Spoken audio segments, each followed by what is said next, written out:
మధ్యలో సందెట్లో సడేమియా వచ్చిండయ్య మన అసదుద్దీన్ ఓవైసీ. రేవంత్ రెడ్డి నాకు దోస్తు, నీకు దోస్తు వాళ్ళు చెప్పనా నేను చెప్తా చూడు.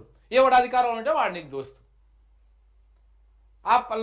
ఏమంటారు అసెంబ్లీలోనేమో అక్బరుద్దీన్ ఓవైసీ భయ్య ఏమంటాడు, అరే మీ కాంగ్రెస్ అంతా బాలేద్రాబాయ్ మొత్తం మాకు తోఫా ఇస్తలేరు, ఏది ఇస్తలేరు, రంజాన్కు అవి ఇవి కొంత కేసీఆర్ సాబ్ ఉన్నప్పుడు ఇచ్చేది, మీరు వేస్ట్, మీకు ప్రభుత్వం నడిపొస్తలేదు, మీరు సర్కస్ నడుపుతున్నారు అని చెప్పేసి వీరి తమ్ముడు గారు అయినటువంటి అక్బరుద్దీన్ ఓవైసీ గారు అసెంబ్లీలో మాట్లాడతారు. బయటనేమైనా పార్టీని కాపాడుకోవాలి, ఈయన కావాల్సినటువంటి పనులు చేయించుకోవాలి, మూసీ నది మధ్యలో ఉన్నటువంటి ఆయన కాలేజీలు కాపాడుకోవాలి, ఈ అన్నిటి కోసం ఏం చేయాలి, రేవంత్ రెడ్డి నాకు దోస్త్ అని చెప్తారు. మీకు దోస్తుగా అంది ఎవరు? కిషన్ రెడ్డి మీకు మంచి దోస్త్. కిషన్ రెడ్డి కోసమే మీరు ఒక ఖైరతాబాద్ నుంచి ఒక ఎమ్మెల్యే గారిని పట్టుకపోయి సికింద్రాబాద్లో పోటీ చేపించి ఆ సికింద్రాబాద్లో కొంతమందికి కాంగ్రెస్లో ఉన్నటువంటి కొంతమంది బీసీ నాయకులకు టికెట్ కాకుండా చేసి కిషన్ రెడ్డిని గెలిపించింది మీరే. ఆ కిషన్ రెడ్డిని గెలిపించడం ఎవరి కోసం? రేవంత్ రెడ్డి గారి మనల్ని పొందడం కోసం. మీకు మంచి దోస్తు కిషన్ రెడ్డి గారు, మీకు మంచి దోస్తు కేసీఆర్ గారు, మీకు మంచి దోస్తు రేవంత్ రెడ్డి గారు, మీకు దోస్తుగా అంది ఎవరు చెప్పండి? ప్రజలు పిచ్చోళ్ళు. ఈడ ముస్లింలను రెచ్చగొట్టి నువ్వు గెలవాలి, హిందువులను రెచ్చగొట్టి ఆయన గెలవాలి. ప్రజలు మాత్రం హిందూ ముస్లిం అని కొట్లాడుకోవాలి. సోషల్ మీడియాలో ఆడ ఈడ అరే మేము హిందువులం అని చెప్పేసి గల్లాలు ఎగరేసుకొని మనోళ్ళు, మేము ముస్లిం అని చెప్పేసి గల్లాలు ఎగరేసుకొని వాళ్ళు. మనం కొట్లాడుకోవాలి సోషల్ మీడియాలో. వీళ్ళు మాత్రం రాజకీయ నాయకులు 100,000 కోట్లు సంపాదించుకుంటూ వీళ్ళు మాత్రం చలామణి అవుతారు. ఈయన ఓడిపోడు. ఈయన ఓడిపోకుండా చేయడం కోసము బీజేపీ సహకరిస్తుంది. బీజేపీ సికింద్రాబాద్లో గెలవడం కోసం ఈయన సహకరిస్తాడు. ఇద్దరు మంచిగానే ఇంటర్నల్గా ఒప్పందాలు చేసుకుంటారు. ఇటు బీజేపీ ఎంఐఎం రెండు కావాల్సినటువంటి రేవంత్ రెడ్డి గారు ఆయన పని ఆయన చేస్తూ ఉంటాడు. రేవంత్ రెడ్డి నాకు దోస్త్ అంటే అది కొత్తగా ఏముంది, మా మధ్య శత్రుత్వం లేదు. అందుకే కదా ఇప్పుడు జూబ్లీహిల్స్లో మీరు పోటీ కూడా పెడతలేదు. ఎంత దుర్మార్గం అంటే హైదరాబాద్లో ఉన్నటువంటి ముస్లిం మైనార్టీ మిత్రులారా మీరు ఒక్కసారి ఆలోచన చేయండి. అసదుద్దీన్ ఓవైసీ ఎవరి కోసం పనిచేస్తా ఉన్నాడో మీరు ఒకసారి అబ్జర్వ్ చేయండి. ఇదే అజారుద్దీన్ గనక జూబ్లీ హిల్స్ నుంచి పోటీ చేస్తే ఈ అసదుద్దీన్ అంటే ఆయన వెంటనే ఒక ఆయనను పోటీలో పెడతా ఉంటుండే, ఎవరినో ఒకరిని పోటీలో ఉంచుతుంటుండే. ఎట్టి పరిస్థితుల్లో కూడా ఒప్పుకోకపోవు. ఎందుకంటే అజారుద్దీన్ గెలిచిండు అనుకో, అజారుద్దీన్ కాంగ్రెస్ పార్టీలో గెలిస్తే ఆయన హైదరాబాద్ పెద్ద దిక్కు అవుతాడు. ఏమున్నా హైదరాబాద్ నాలోనే ఉండాలి, నేను మాత్రమే హైదరాబాద్లో ఏలాలే. దట్టు ముస్లింలు ఎవరైనా సరే నా దగ్గరికి రావాలి, నాతోనే పని చేయించుకోవాలి,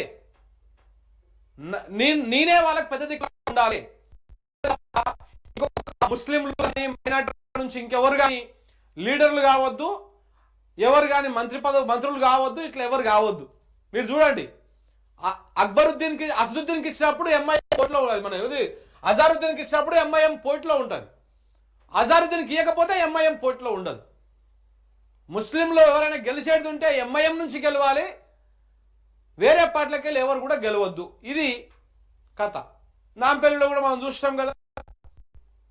సో ఇట్లా అసదుద్దీన్ మొత్తము ఈ రకమైన కాంప్రమైజింగ్ వ్యవహారం.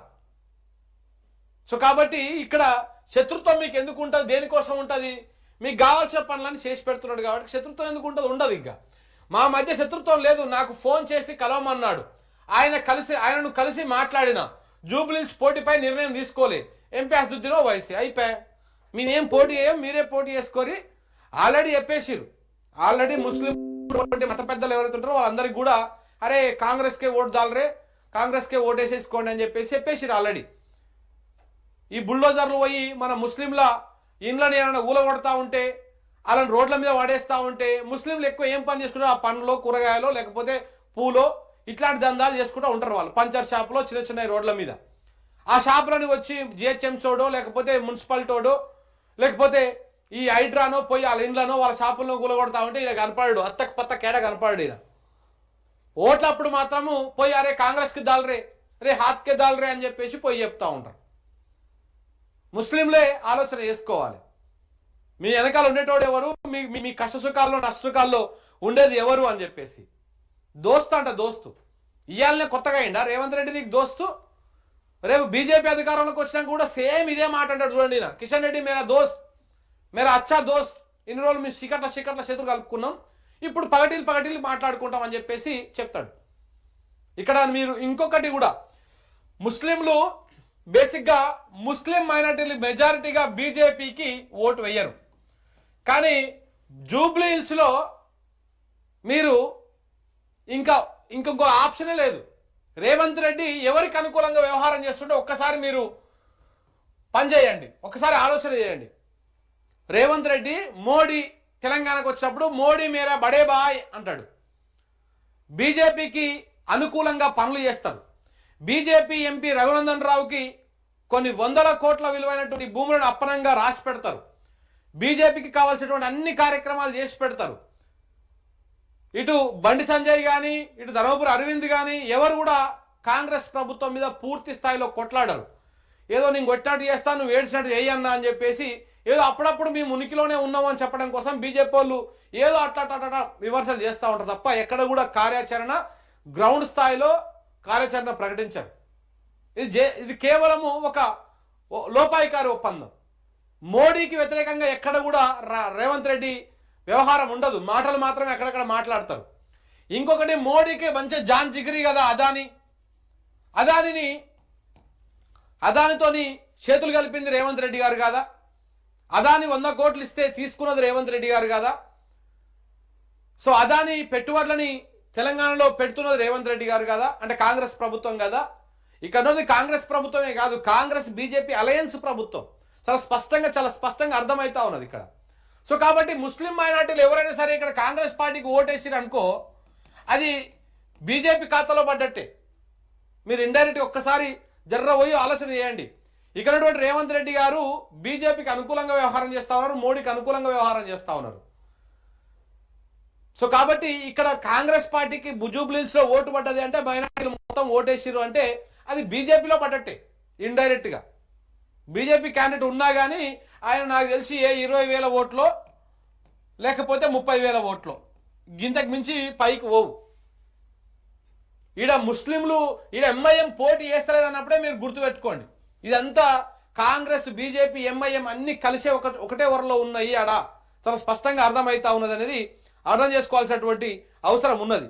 కాకపోతే ఇవన్నీ కూడా జనాలకు కొంత అర్థం కాదు. ముస్లిం దాంట్లో కొంత అర్థం చేసుకుంటే ఎవరు కూడా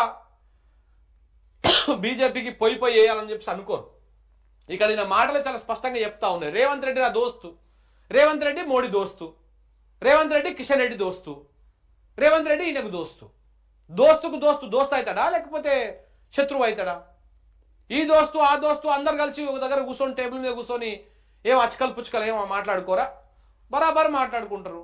రేవంత్ రెడ్డి ఏమో అసదుద్దీన్కి దోస్తు, రేవంత్ రెడ్డి ఏమో కిషన్ రెడ్డి ఏమో రేవంత్ రెడ్డి దోస్తు, అందరు కలిసి మోడీకి దోస్తు. కావాల్సినటువంటి కార్యక్రమాలన్నీ జరిగిపోతాయి అన్నమాట. ఇది అసలు వాస్తవం.